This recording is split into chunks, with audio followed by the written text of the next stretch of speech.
कहने का मतलब पहले पुरखा केरा झेझेड़ारे कुड़िया, हमारे बाप दादा, हमारे बाल बच्चे सुरक्षित रहे, पानी से, बरसात से, जाड़ा से, गर्मी से, इसके लिए सुंदर घर बनाए, चोर से, बदमाश से सुरक्षित रहे उसके लिए घर बनाए, जानवर से सुरक्षित रहे उसके लिए सुंदर घर बनाए। लेकिन ये दुनिया का कड़वा सच है कि जो इस दुनिया में आया है उसका एक दिन जाना निश्चित है। कोई आगे जाता है, कोई पीछे जाता है, लेकिन जाना निश्चित है। हमारे बाप दादा भी जो हम लोग के लिए इतना सुंदर घर बनाते गए, आज वो दुनिया छोड़कर चले गए। आज वो घर बरसात में चूर रहा है, उस घर को कौन छाड़ेगा? आज वो घर इतना सुंदर लिपा छापा घर, आज उसका मिट्टी उखड़ रहा है, उस घर को कौन लिपेगा? क्या हमारे माँ बाप जो दुनिया छोड़कर चले गए, जिसको हम लोग मसला में दफना दिए, क्या हमारे माँ बाप मसला से उठ के आएंगे? नहीं आएंगे। तो अब उस घर को छाड़ने का जिम्मा किसका है? हम लोगों का है। उस घर को लिपने छापने का जिम्मा किसका है? हम लोगों का। तो उसी तरह से आज हमारे बाप दादा ने सुंदर सा सरना, आखड़ा, मसला, जतरा, 12 महीने में 13 तरह का गीत, इतना सुंदर गाजा बाजा, इतना सुंदर करम, सरुल, मागे, बहा जैसा पर्व त्योहार, इतना सुंदर व्यवस्था, पहले व्यवस्था, पाढ़ा व्यवस्था, मानकी मुंडा, डोकलो सोहर व्यवस्था, इतना सुंदर व्यवस्था बना के गए।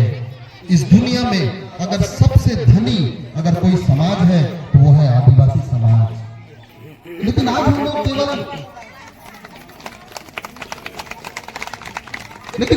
केवल धन दौलत से समझ लेते हैं कि अगला के पास बड़ा सा बिल्डिंग है मतलब वो धनी होगा, उसके पास कार होगा, एक तो नहीं 2 कार होगा तो वो अमीर होगा। लेकिन नहीं, हम आदिवासी हर मामले में हम लोग धनी हैं। आज दूसरे समाज के लोगों को शादी ब्याह करना पड़ता है तो वो लोग भाड़ा देके आदमी को बुलाता है, तब जाके वो लोग बाजा बजा देता है, लाइट वाला, साउंड वाला को बुलाता है, तब जाके उसका घर में बॉक्स बजता है। लेकिन आदिवासी समाज में लाइट रहे कि नहीं रहे कोई मतलब नहीं है, पैसा है कि नहीं है कोई मतलब नहीं। गांव घर के भाई लोग वो लोग ढोल नगाड़ा बजा के, अपना से गा के, अपना से नाच के, बहुत सुंदर से शादी ब्याह, पर्व त्योहार हम लोग हर कुछ निपटा देते हैं। आज अगर कोई 10 डिसमिल जमीन में बिल्डिंग बना लिया, हम लोग उसको बोल रहे बहुत अमीर है। हम लोग के पास एकड़ों एकड़ जमीन है और अपने आप को हम लोग गरीब मान के बैठे हैं। तो सिर्फ सोच का अंतर है। हम लोग जिस दिन समझ जाए तो हमारे पास एकड़ एकड़ जमीन है। आज अगर ये झारखंड सरकार चल रहा है तो आदिवासी के बदौलत। आज इस जिंदल को जमीन कौन दिया? आदिवासी दिया। एयरपोर्ट के लिए जमीन कौन दिया? आदिवासी दिया। पागलखाना के लिए जमीन कौन दिया? मिलिट्री कैंप के लिए जमीन कौन दिया? एसएससी के लिए जमीन कौन दिया? कोई रामगढ़ में इतना कोयला निकलता है, किसका जमीन है? धनबाद में इतना जमीन किसका जमीन है? आदिवासियों का है। तो जो देता है वो कभी गरीब नहीं होता। तो हम आदिवासी देने वाले लोग हैं, लेकिन हमारा दिल इतना बड़ा है कि हम लोग अपना कर्तव्य को तो भली भांति समझते हैं, लेकिन हमारा जो अधिकार है उसके प्रति चाहे सरकार हो या दूसरे लोग हो वो उतने संवेदनशील नहीं है। वो हमारा हक अधिकार को नहीं समझ पाते हैं। आज भी दूसरों का नजर रहता है कि आदिवासी को कैसे छीने, कैसे हम उनका एक एक चीज को लूट लें। तो आज हम लोग सीधे साधे हैं, भोले भाले हैं, अच्छी बात है। लेकिन जहां पर हमारे साथ अत्याचार होता है, हमारे हक अधिकार छीने जाते हैं, वहां पर हमें सोना नहीं है, क्योंकि हम इस प्रकृति से गाइड होते हैं, हम इस प्रकृति को मानते हैं।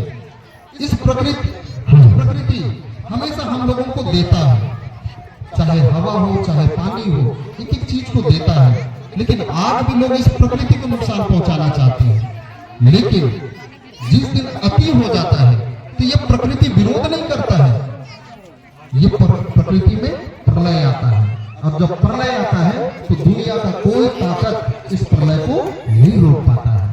तो उसी तरह से हम आदिवासी समाज हैं, जब तक हम लोग बर्दाश्त किए तब तक बर्दाश्त कर पाते हैं। लेकिन जिस दिन हम लोगों से अति हो जाता है तो हम लोग विरोध नहीं करते हैं, हम लोग विद्रोह करते हैं। धरती आबा बिरसा मुंडा ने विद्रोह किया, वीर बुद्धू भगत ने विद्रोह किया, सिद्धू कान्हू ने विद्रोह किया और ऐसा किया कि आज भी वो लोग इस दुनिया में अजर अमर है।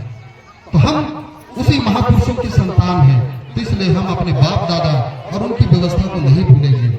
इसी तरह से सर्व प्रार्थना सभा के माध्यम से हम लोग जुटेंगे तो हम लोग एक चीजों को जानेंगे, समझेंगे, सीखेंगे, ताकि हम अपने बाल बच्चों को भी बता पाए, ताकि वो भी छाती चौड़ा करके मान सम्मान के साथ जी सके। केवल खाना खा रहे हैं और जिंदा है, इसका दुनिया में कोई मतलब नहीं है।